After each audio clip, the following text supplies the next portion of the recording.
Bonjour, Dongo, le conseiller, l'agripreneur et le promoteur agricole. Ici, on parle d'agripreneuriat, on parle de business agricole, on parle effectivement de techniques de culture à maîtriser pour mieux réussir vos différents projets agricoles. Retenez qu'on a attaqué dans cette formation les différentes maladies qu'on rencontre au niveau des feuilles des culture. Alors, pour simple rappel, il faut comprendre que ils ont toutes les maladies qu'on rencontre au niveau de l'agriculture, surtout au niveau des feuilles, ont les mêmes manières d'être traitées.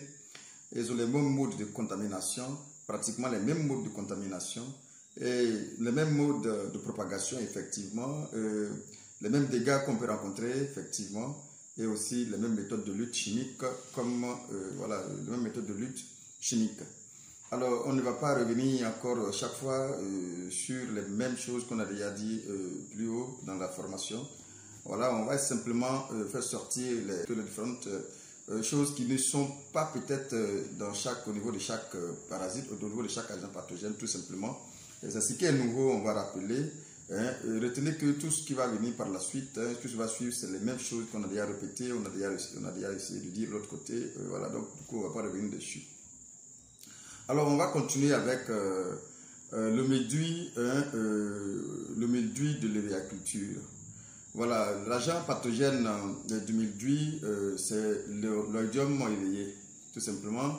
Et les symptômes qu'on peut rencontrer lorsqu'on a un cas d'attaque, tout compte fait chaque phase, attendez, chaque phase, je vous donne déjà une image, les signes pour que vous puissiez maîtriser déjà de quoi il s'agit. Voilà, donc les symptômes qu'on peut rencontrer, c'est le développement superficiel des parasites sur les faces, sur les deux faces.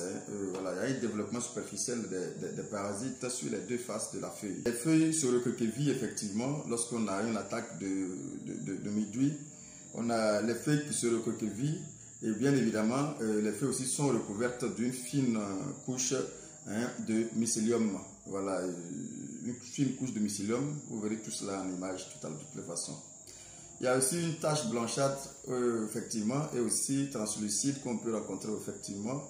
Il y a une sorte de déformation au niveau des feuilles, et il y a la chute des jeunes feuilles attaquées, mais par contre, il n'y a pas de chute pour les feuilles qui sont âgées. Mais en général, il y a la chute en cas de mildiou, et il y a la chute des jeunes feuilles qui sont attaquées.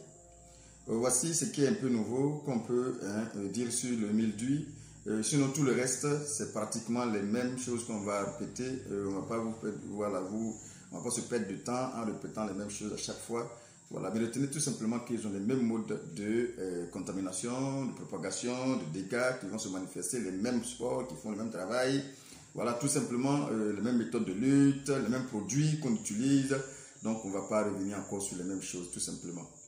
On va passer maintenant à une autre maladie qu'on appelle le phytophthora. Phytophthora, des feuilles aussi, effectivement. Je vous ai dit, on va parler des feuilles, uniquement que des feuilles. Voilà, c'est la première partie. Et puis ensuite, on va attaquer les autres parties. Voilà, l'agent pathogène du phytophthora, c'est le phytophthora palmyra, tout simplement. Les symptômes qu'on peut observer lorsqu'on a une attaque de phytophthora. Il y a une attaque sur les pétioles qui cause la chute des feuilles. En général, ce sont les pétioles qui sont attaquées, qui sont tachetées, voilà, tout simplement. Et cette attaque-là va causer tout simplement ce qu'on appelle la chute des feuilles. Alors, les pétioles ont un aspect de brûlé, tout simplement. Voilà, et donc c'est ce qu'on va sentir sur les pétioles, tout simplement. Donc, vous voyez, ça se démarque facilement, tout ça passe sur les pétioles, tout simplement. Vous allez voir tout à l'heure ça tout simplement en image. Et ici, il y a quand même une incidence économique au niveau de l'attaque de phytophthora qui est quand même très faible, qui est faible tout simplement. Mais il faut savoir qu'en Côte d'Ivoire, jusqu'à preuve du contraire, on n'a pas encore on n'a aucun traitement chimique qui existe. Jusqu'à ce jour, il n'y a pas de traitement chimique qui existe. Voilà. Ce qu'il faut simplement, il faut éviter autant que possible, comme on peut, il faut éviter autant que possible les clodes qui sont sensibles. Voilà, par exemple, RIM 600, et RRIM 600, ou bien RIM 600. Il faut l'éviter parce que ça, ils sont très sensibles au Phytophthora. Voilà, on va maintenant parler d'une autre maladie qui est, on appelle la maladie du sud-américaine des feuilles aussi également.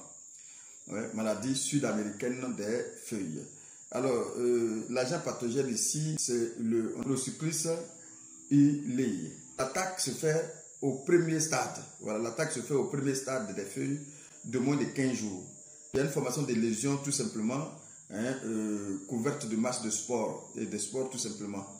Il y a une formation de lésions, mais c'est couverte d'une masse de spores sur la face inférieure de la feuille. Et les masses de spores croissent comme ça, elles croissent ensemble. En consommant la feuille qui finit par dessécher tout simplement et par tomber. Voilà, ils croissent ensemble et ils vont consommer la feuille et la feuille va finir par tomber.